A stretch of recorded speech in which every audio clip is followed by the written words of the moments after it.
Now, have you ever worked with like mocap? I have. And fun fact, this is when I was doing my thesis in college. So, as part of being a graduate, you have to do 4 years of this course, obviously. But the final year, basically, what I had to do was make a whole short film from scratch, which means I had to do the entire process from concept to script writing to going to film it or whatever it was. Everything had to be done from scratch. So you had to learn the entire pipeline by the final year and make a film and then produce it in such a way that you can show it on a big screen to people from Disney, anywhere, Oh, Pixar, basically all the studios you want to work with. so you have And to hope do that this they massive hire team you. thing by yourself and show it to the big Yeah. wigs. Oh, Yeah, basically you got to make a short film and convince people. Like that's basically your resume, right? The thing that you made, and they hire you based on whether you can do it or not. And so my film was a live action. It's a terrible film that we're not gonna watch ever again. I have made what do a you promise mean? that I will never watch. You don't I have will to never watch it. No. I'm never bringing it up. It's a terrible, terrible short film. But the idea was, we were doing the origin story of this folklore legend called the Baba Yaga, which is the Russian folklore. Yeah. Of the The old wicked lady. witch in the woods. Yeah. So because like I said, I love working with fairy tales, and this is where it all began, right? It started with my reel. So there's just the idea was to basically showcase fairy tales and how they're shown in live action and just make it seem pretty and gorgeous on screen and magical as best as we could. I had a terrible partner, so I couldn't really get a lot of it done through her.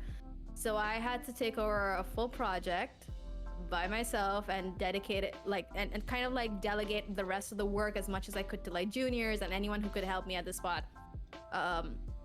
So basically I ended up doing a lot of the VFX on the spot, learning to animate on the spot. I learned mocap on the spot. Fixing mocap is a pain in the butt also on the spot.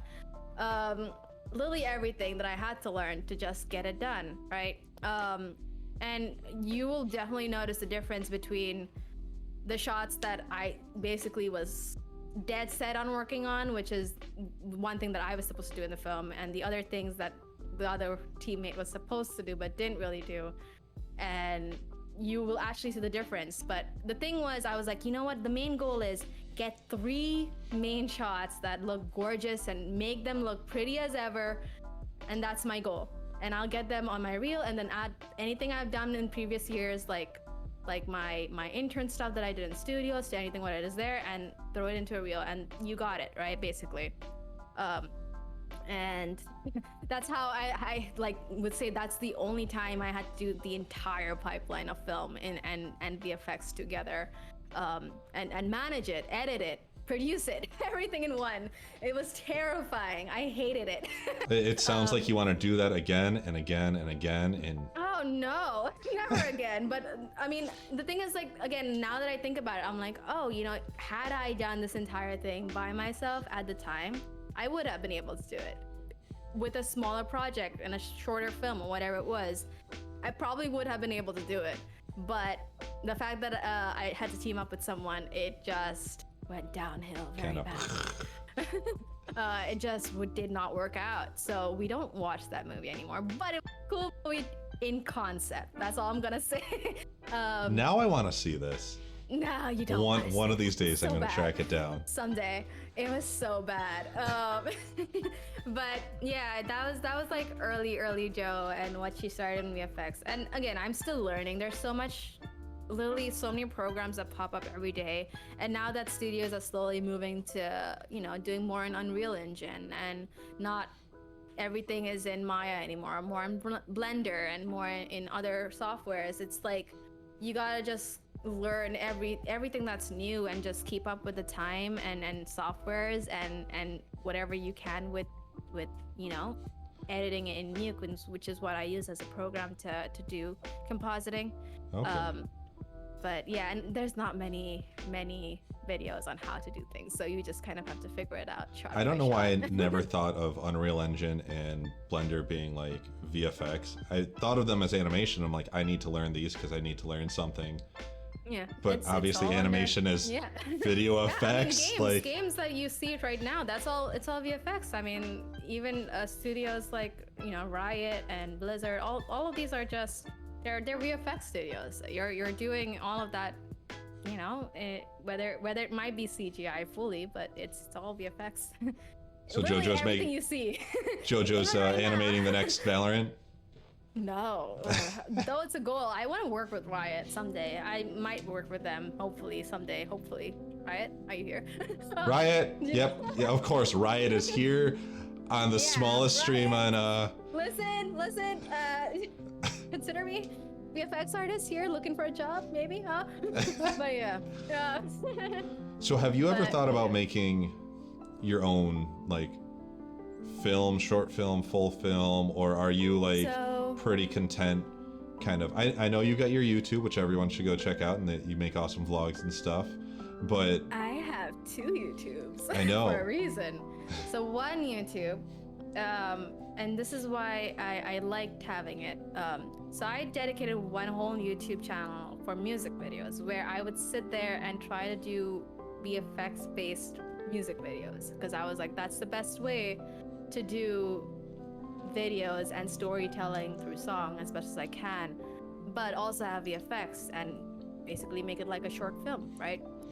So that's why I started making videos during the pandemic, because everyone was out of a job during the pandemic, and I was like, I have to keep practicing, I have to keep doing things just to keep myself in the loop and know what I'm doing. So I sat there every time and I filmed the most cliched videos, whatever, and I try to do it as best as I can and make music videos out of it, which I want to keep doing, and I want to keep like obviously making music videos or covers and then making them into those, and that's why I kept 2 separate channels for this, so that one is just dedicated to that and the other is dedicated to everything that's related to the stream and my life and everything of that sort, so that I have a good differentiation between 2.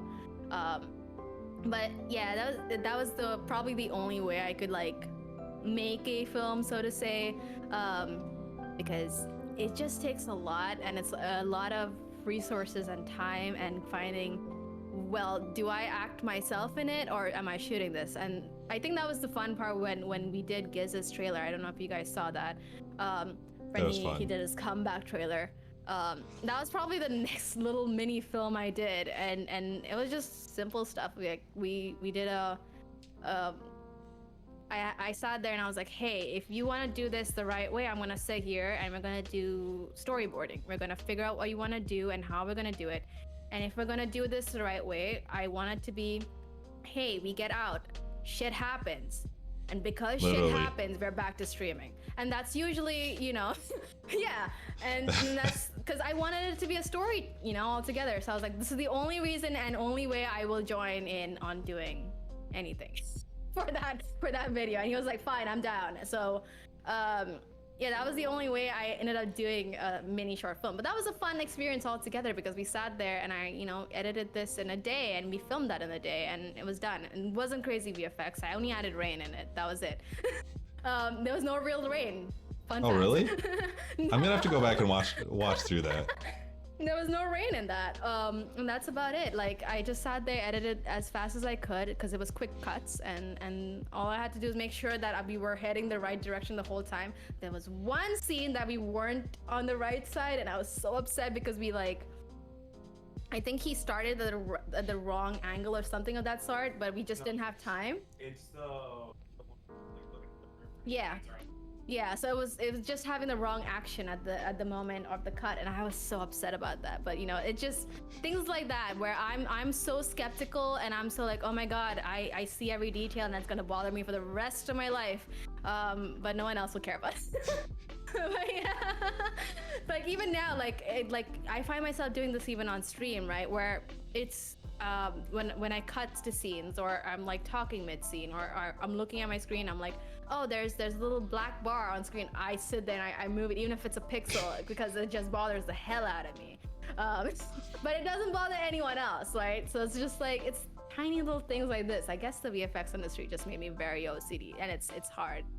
So, well, there are things that you've had to look at, like these small, tiny details for hours and hours on end. Yeah, you get so used to it, and the thing is, like, I find myself even more like, when I work in the industry, I feel like I can't find myself playing fast-paced games after that. So like there were days where I would work and then I would jump on the stream and play Valorant right after that, and I was like, bruh, I was working shot frame by frame. I'm working on things, and now I'm like forcing myself to look at 60 frames per second and play this game without thinking about every fucking edge on the scene. And I'm just like, I don't know what I'm supposed to do right here. See, that's your problem. You should have turned down the frames and then been like, it's Jasper, that's so painful. You gotta play on a potato like 15 frames per second. You can't. You'll be good. You can't do that. It's so painful. But yeah, I would literally have motion sickness right after work because I couldn't deal with it. But that's just the little things that you know, you get so conscious of literally everything around that, like, even when, again, like I said, playing games itself, like I'll find myself going into the littlest details if I'm playing a game, right? And I'm like things that people don't even care about. For instance, again, I'm bringing it back to Valorant, I know, but it's like things like, oh, I see an ice cream inside the shop, but you know how long someone took to make that ice cream and place it exactly there, and there's so many other things in that little shop that everyone keeps walking by. Like things like that, I'll sit there and I look at it and then I die instantly after that, but it's fine. But you know, it's things like that where I get so I'm flanking right, ice cream, knowing there's just so many things on the map, right? Why people don't even look at these things in a game. We just play games and we just walk forward and shoot things, right? And it's crazy if those things weren't there, like it would just seem empty. Yeah, and it just seems empty. It's just horrible. pixels on screen, right? Basically. And that's why I keep saying that whenever people are like, oh, it's a game, I'm like, no, it's just pixels on the screen. That's what it matters. That's what I think of everything right now. Everything's just a pixel on screen right now. If it's a screen in front of me, it's a pixel. That's it.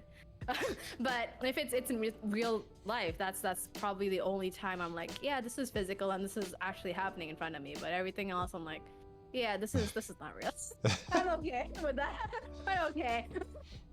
But yeah, everything's a simulation. We're okay with it.